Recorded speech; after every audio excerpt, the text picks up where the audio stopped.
शीला का अंग अंग दुख रहा था। ऐसा लग रहा था कि वह उठ ही नहीं पाएगी। बेरहमों ने कीमत से कई गुना ज़्यादा वसूल लिया था उससे। वह तो एक के साथ आई थी, पर उसने अपने एक और साथी को बुला लिया था। फिर वे दोनों टूट पड़े थे उस पर, जानवरों की तरह। वह दर्द से कराहती रही, पर उन लोगों ने तभी छोड़ा जब उनकी हसरत पूरी हो। शीला ने दूसरे आदमी को मना भी किया था, पर नोट फेंककर उसे मजबूर कर दिया गया था। ये कमबख्त नोट भी कितना मजबूर कर देते हैं।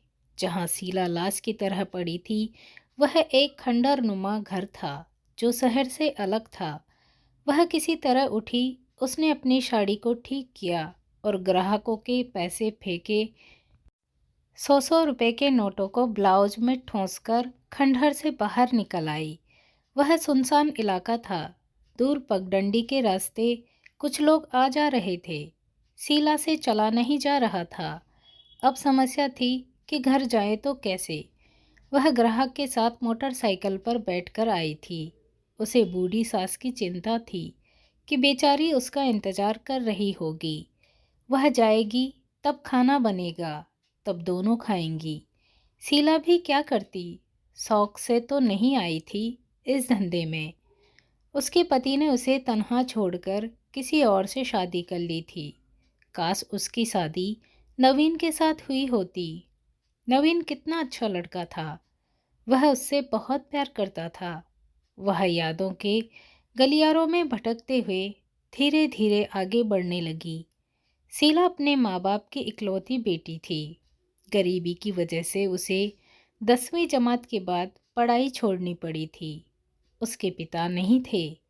उसकी माँ बस स्टैंड पर ठेला लगाकर फल बेचा करती थी। घर संभालना, सब्जी बाजार से सब्जी लाना और किराने की दुकान से राशन लाना शीला की जिम्मेदारी थी। वह अपनी जिम्मेदारी बखूबी निभाती थी। साइकिल पकड़ती और निकल पड़ती। लोग उसे लड़की नहीं, लड़का कहते थे। एक दिन शीला सब्जी बाजार से सब्जी खरीदकर साइकिल से आ रही थी कि मोड़ के पास अचानक एक मोटरसाइकिल से टकराकर गिर गई। मोटरसाइकिल वाला एक खूबसूरत नौजवान था। उसके बाल घुंघराले थे। उसने आंखों पर धूप का रंगीन चश्मा पहन रखा था। उसने तुरंत अपनी मोटरसाइकिल खड़ी की और शीला को उठाने लगा और बोला, माफ़ करना, मेरी वजह से आप गिर गई। माफ़ी तो मुझे मांगनी चाहिए, मैंने ही अचानक साइकिल मोड़ दी थी। शीला बोली, नहीं, ऐसी कोई बात नहीं। आपको कहीं चोट तो नहीं आई? नहीं, मैं ठीक हूँ। शीला उठकर साइकिल उठाने को हुई, पर उस नौजवान ने खुद साइकिल उठाकर खड़ी कर दी। वह नौजवान अपनी मोटरसाइकिल पर सवार हो गया और स्टार्ट करके बोला, क्या मैं आपका नाम जान सकता हूँ? शीला। और आपका? नवीन। अच्छा, चलता हूँ। इस घटना के 4 दिन बाद फिर दोनों की सब्जी बाजार में मुलाकात हो गई। अरे शीला जी, आप? नवीन चहका। सब्जी ले रही हो? हाँ, मैं तो हर दूसरे तीसरे दिन सब्जी खरीदने आती हूँ। आप भी आते हैं? नहीं, सच कहूँ तो मैं यह सोचकर आया था कि शायद आपसे फिर मुलाकात हो जाए, कहकर नवीन मुस्कुराने लगा। अगर आप बुरा न माने तो क्या आप मेरे साथ चाय पी सकती हैं? चाय तो पीऊँगी, लेकिन यहाँ नहीं। कभी मेरे घर आइए, वहीं पियेंगे, कहकर शीला ने उसे घर का पता दे दिया। शीला आज सुबह से ही नवीन का इंतजार कर रही थी। उसे पूरा यकीन था कि नवीन जरूर आएगा। वह घर पर अकेली थी। उसकी माँ ठेला लेकर जा चुकी थी। तभी मोटरसाइकिल के रुकने की आवाज़ आई। वह दौड़कर बाहर आ गई। नवीन को देखकर उसका मन खिल उठा। आइए आइए ना नवीन। नवीन ने शीला के झोपड़ी जैसे कच्चे मकान को गौर से देखा और फिर भीतर दाखिल हो गया। शीला ने बैठने के लिए लकड़ी की एक पुरानी कुर्सी आगे बढ़ा दी और चाय बनाने के लिए चूल्हा फूंकने लगी। रहने दो, क्यों तकलीफ करती हो? चाय तो आपके साथ कुछ पल बिताने का बहाना है। आइए पास बैठिए, कुछ बातें करते हैं। दोनों बातों में खो गए। नवीन के पिता सरकारी नौकरी में थे। घर में माँ, दादी और बहन से भरा पूरा परिवार था। वह एक दलित नौजवान था और शीला पिछड़े तबके से ताल्लुक़ रखती थी। पर जिन्हें प्यार हो जाता है वे जाति धर्म नहीं देखते।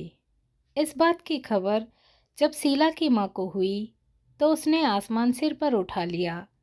दोनों के बीच जाति की दीवार खड़ी हो गई। शीला का घर से निकलना बंद कर दिया गया। शीला के मामा जी को बुला लिया गया और शीला की शादी बीड़ी कारखाने के मुनीम श्यामलाल से कर दी गई। शीला की शादी होने की खबर जब नवीन को हुई तो वह तड़प कर रह गया। उसे अफसोस इस बात का रहा कि वे दोनों भागकर शादी नहीं कर पाए। सुहाग रात को ना चाहते हुए भी शीला को पति का इंतजार करना पड़ रहा था। उसका छोटा परिवार था। पति और उसकी दादी, माँ बाप किसी हादसे का शिकार होकर गुजर गए थे। श्यामलाल आया तो शराब की बदबू से शीला को घुटन होने लगी, पर श्यामलाल को कोई फर्क नहीं पड़ता था। न पड़ा आते ही उसने शीला को ऐसे दबोच लिया मानो वह शेर हो और शीला बकरी। शीला सिसकने लगी। उसे ऐसा लग रहा था जैसे आज उसकी सुहागरात नहीं बल्कि वह एक वहशी दरिंदे की हवस का शिकार हो गई हो।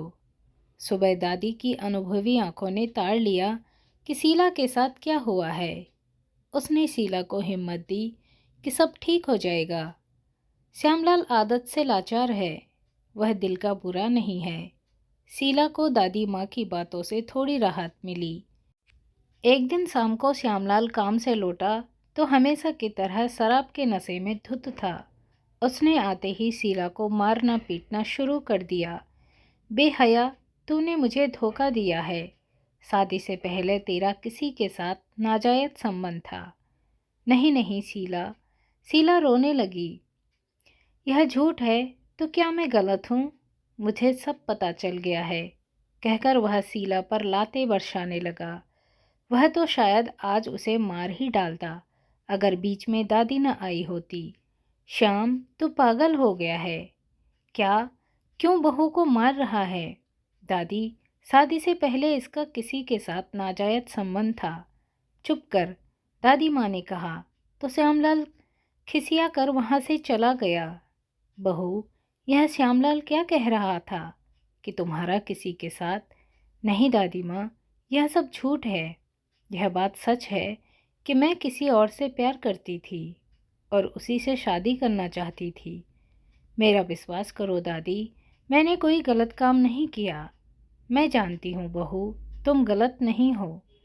समय आने पर श्याम भी समझ जाएगा। और एक दिन ऐसी घटना घटी कि जिसकी कल्पना किसी ने नहीं की थी।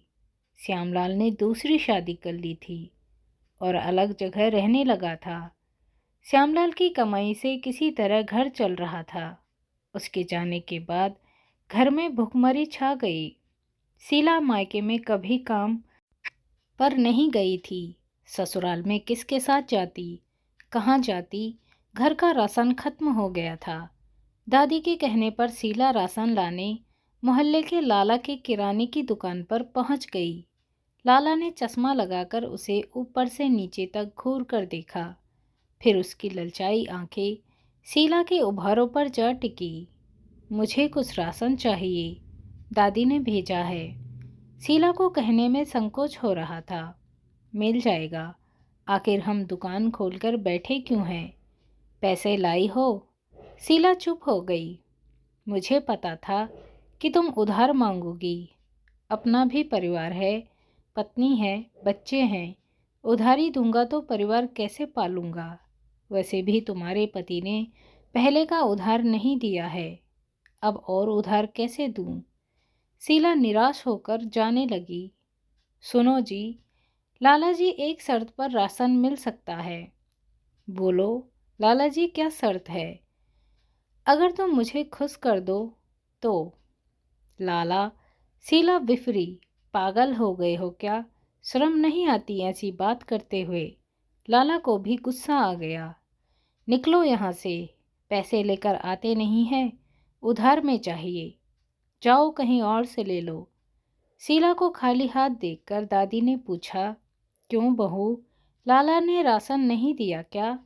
नहीं दादी, मुझसे अब भूख और बर्दाश्त नहीं हो रही है। बहू, घर में कुछ तो होगा, ले आओ। ऐसा लग रहा है मैं मर जाऊंगी। शीला तड़प उठी। मन ही मन शीला ने एक फैसला लिया और दादी माँ से बोली, दादी, मैं एक बार और कोशिश करती हूँ, शायद इस बार लाला राशन दे दे।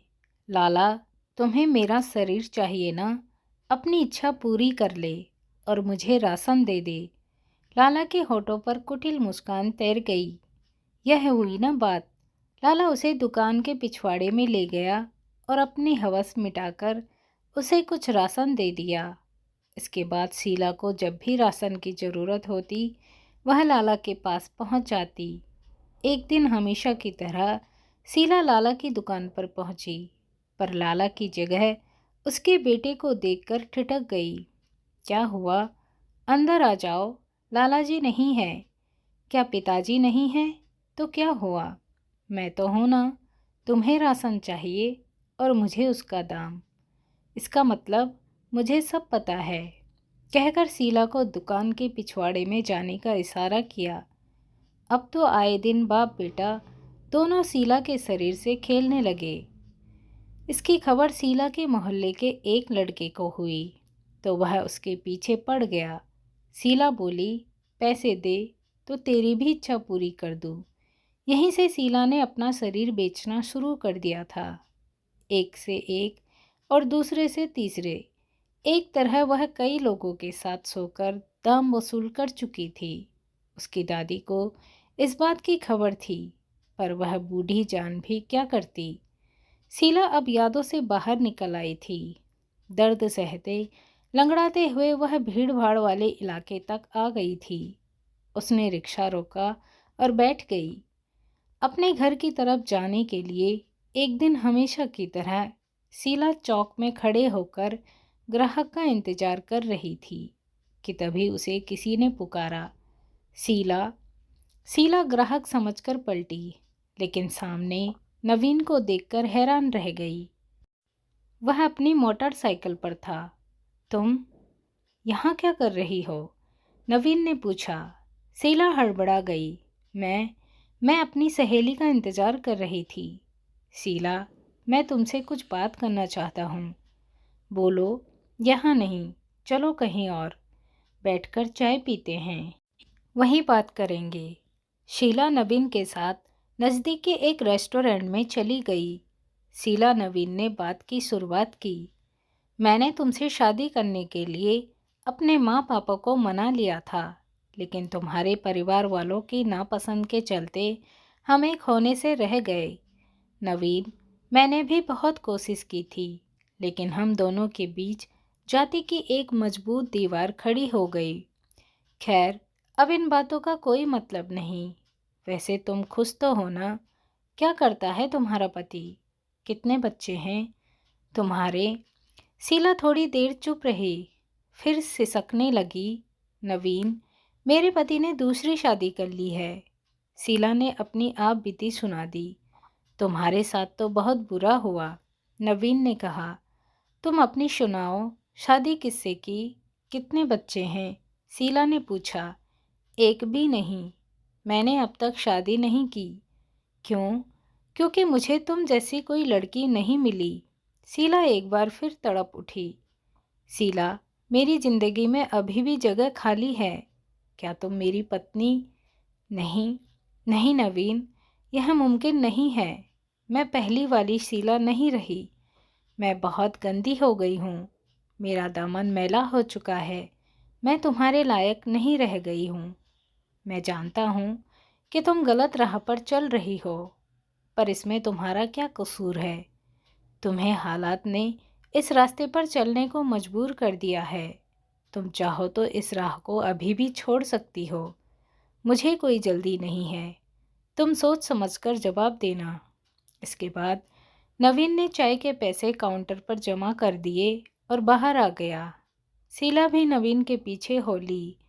नवीन ने मोटरसाइकिल स्टार्ट करके कहा, मुझे तुम्हारे जवाब का इंतज़ार रहेगा। उम्मीद है कि तुम निराश नहीं करोगी, कहकर नवीन आगे बढ़ गया। शीला के पैर जमीन पर नहीं पड़ रहे थे। उसने तो सपने में भी नहीं सोचा था कि वक्त उसे दलदल से निकलने का एक और मौका देगा। अभी शीला आगे बढ़ ही रही थी कि एक नौजवान ने उसके सामने अपनी मोटरसाइकिल रोक दी। चलेगी क्या? हट पीछे, नहीं तो चप्पल उतार कर मारूंगी, शीला गुस्से से बोली और इठलाती इतराती अपने घर की तरफ बढ़ गई। और शीला ने खुशी खुशी नवीन से शादी कर ली और अपनी ज़िंदगी को नए सिरे से जीने लगी। आखिर दो प्यार करने वाले एक हो गए। दोस्तों, आई होप आपको स्टोरी पसंद आई होगी, तो चैनल को सब्सक्राइब और वीडियो को लाइक शेयर करना ना भूलें। अगर आपके साथ भी ऐसे ही कुछ घटना होती है तो अपने प्यार को कभी मत भूलें। और ये जात पात ऊंच नीच की दीवार को तोड़कर एक हो जाना ही सबसे बड़ी समझदारी है। Bye bye, thanks for watching.